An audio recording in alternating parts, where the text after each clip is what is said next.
The Pilgrim's Progress in the Similitude of a Dream. As I walked through the wilderness of this world, I lighted on a certain place where was a den, and I laid me down in that place to sleep. And as I slept, I dreamed a dream. I dreamed of, behold, I saw a man clothed with rags, standing in a certain place, with his face from his own house, a book in his hand, and a great burden upon his back. I looked and saw him open the book and read therein. As he read, he wept and trembled, and not being able longer to contain, he broke out with a lamentable cry, saying, "What shall I do?" In this plight, therefore, he went home and refrained himself as long as he could, that his wife and children should not perceive his distress.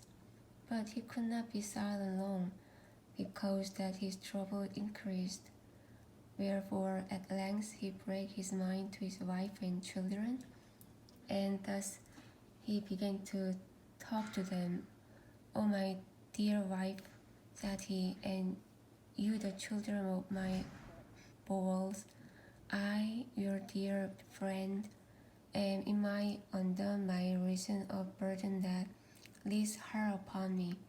Moreover, I am for certain informed that this our city will be burned with fire from heaven, in which fearful overthrow was myself with thee, my wife, and you, my sweet babies, shall miserably come to ruin, except the which yet I see not some way of escape can be found, whereby we may be delivered." At this his relations were sore amazed, not for that they believed that what he had said to them was true, but because they thought that some frenzied distemper had got into his head. Therefore, it drawing towards night, and they, hoping that sleep might settle his brains, with all haste they got him to bed. But the night was as troublesome to him as the day, wherefore instead of sleeping he spent it in sigh and tears. So when the morning was come, they would know how he did.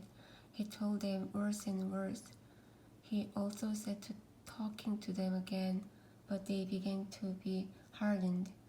They also thought to drive away his distemper by harsh and surely charges to him.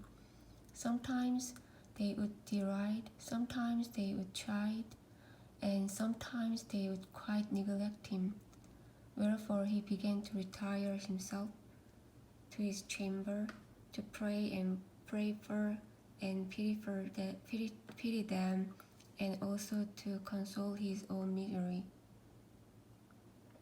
He would also walk solitarily in the fields, sometimes reading and sometimes praying, and thus for some day he spent his time.